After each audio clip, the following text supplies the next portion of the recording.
Peace, everyone. This is your girl Nikisha with FavorFlowRestorative, coming at you today talking about the feeding your demons. So this is based on a very helpful book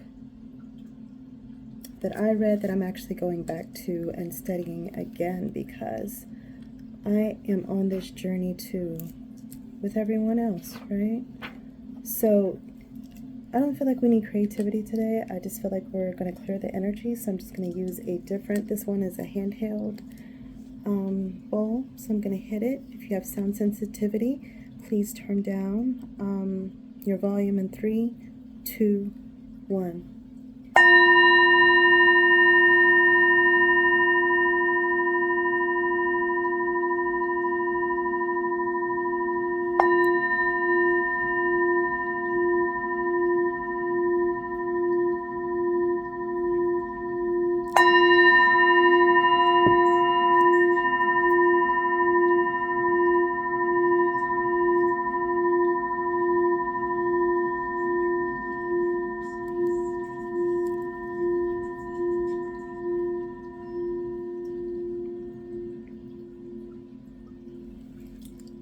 All right, y'all. So, when you hear the word demon, what are some of the beliefs that you have concerning demons? What are some of the misconceptions that you may have about demons? What do you feel about the spirits and the energies of what you feel like demons are?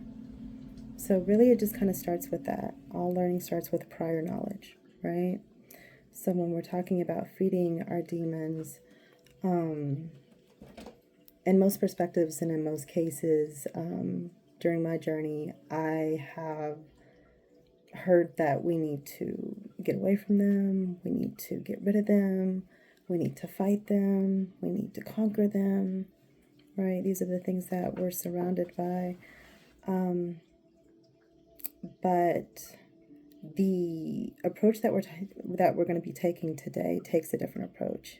This is about, instead of chasing, destroying, conquering, we're going to feed. We're going to feed. So we're just only going to go over the first step, which is about finding the demon in our own bodies. So first let's start off with what the truth of demons is. It is anything that has the potential, any energy that has the potential to drain your energy. Okay? And then so sometimes it can manifest as anxiety, depression, fear, trauma, difficulties in relationships, addictions.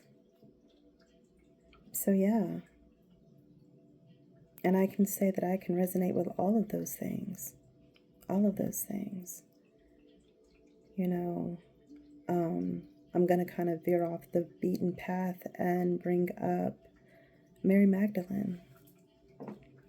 And it says that there were 7 demons cast out of her. Right? And if we think about the 7 chakra systems, maybe whenever she was healed, all of her energy centers were blocked. Something was draining her of her energy. And so as we talk about demons, I want us to think about it differently.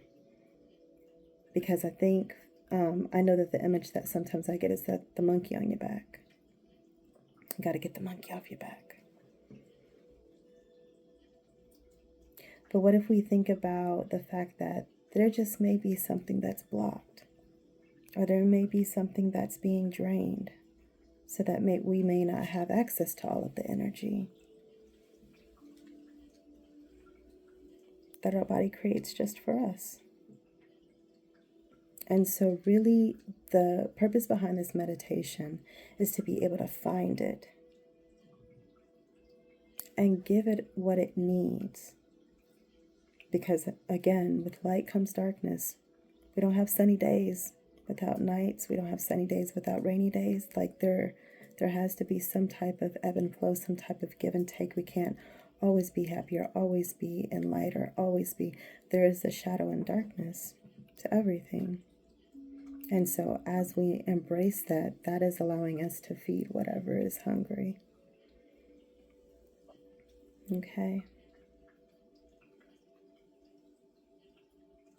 So this is actually a spiritual practice that was developed by a Buddhist teacher,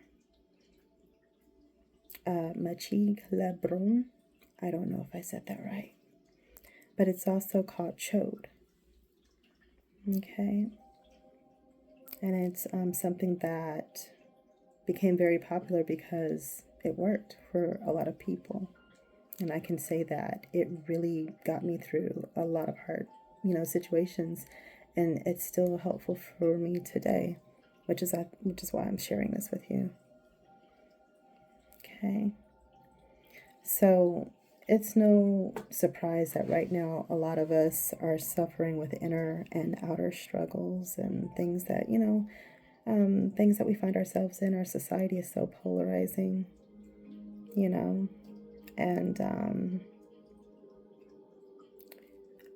I'd like to bring to the table a fresh paradigm, like a fresh approach to looking at what's going on rather than battling it and seeing others as like enemies.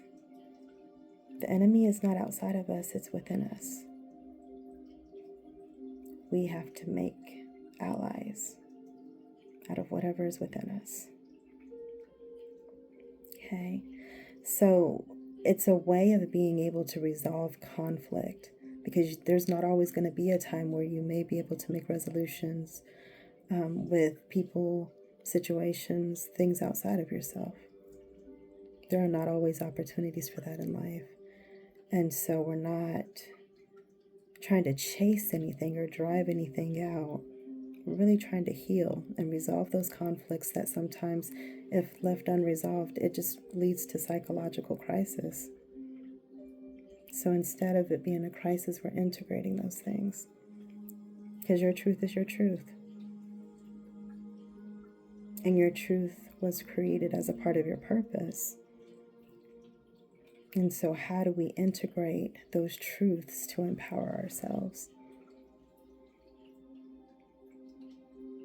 And so it starts by looking at the wound, finding out where it is. And the intention is to move forward in wholeness, because we've become allies with whatever it was, right? So, step 1, we're finding the demon in the body. So, when you begin step 1, and no, at the end of this series, I'm going to do a full meditation using all 5 of the steps in order for people to engage, but I really wanted to break it down so that whenever you do your first round of this type of meditation, that you've already had an opportunity to kind of dive deeper into each step to make it even that much more meaningful for your practice. So, the first part of this meditation, of course, is setting your intention. So you want to set a heartfelt motivation when you first begin. So what that looks like is whatever mantra, whatever affirmation, whatever saying, whatever you want to say to yourself about this meditation being something that is going to make you better and everyone around you better, for the good of all beings, right? And you decide which demon you want to work with. What is it today? So when you choose, you think about, what is draining my energy right now? What is draining my energy right now? And so let's say it's a relationship issue. So then you allow yourself space to think about that relationship. And you dive in and find, what is the feeling that's arising in you when you think about that relationship? Is there a way that you can describe what that emotion, what that feeling is? And separate the emotion and the feeling and even the existence of the energy from the actual person or situation that it's coming from. See it as a separate energy. We're dealing with energies. We're not dealing with people. So it's a relationship. So what is the energy? And how we can find that out is we think of the incident that's associated with that feeling or emotion, and when it came up the most strongly for you. Like, when did you really, really feel that feeling or emotion that made you understand that this was a conflict? And then allow yourself to scan your body and see, where did you feel that?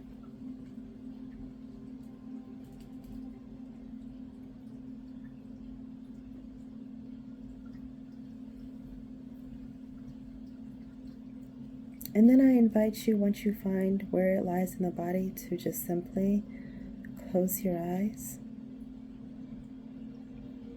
or take a soft meditative stare or glance and see if you can envision the shape of the demon or the energy. Does it have a specific color?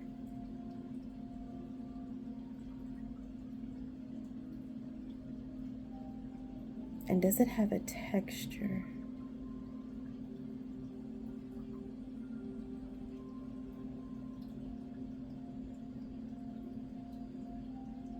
Does it have a specific temperature? Is it hot, cold? Is it lukewarm? And I'm going to stop there, because from there, there's going to be an intensifying of the sensation, and I don't want to get you in and then pull back in the meditation. But hopefully you were able to get some insight, and so you can do that, at least being able to know where it lies, what it looks like, where it is, how it feels. Self-awareness is the first step to self-management. So I'm going to leave it there. I'm going to bowl us out because I don't want to just leave it sitting there. So we're going to clear some energy. But we'll come back for step 2, okay? So again, I'm Nikisha. You're here with FavorFlow Restorative, and we are feeding our demons. All right, I'll see you on the next one. Peace.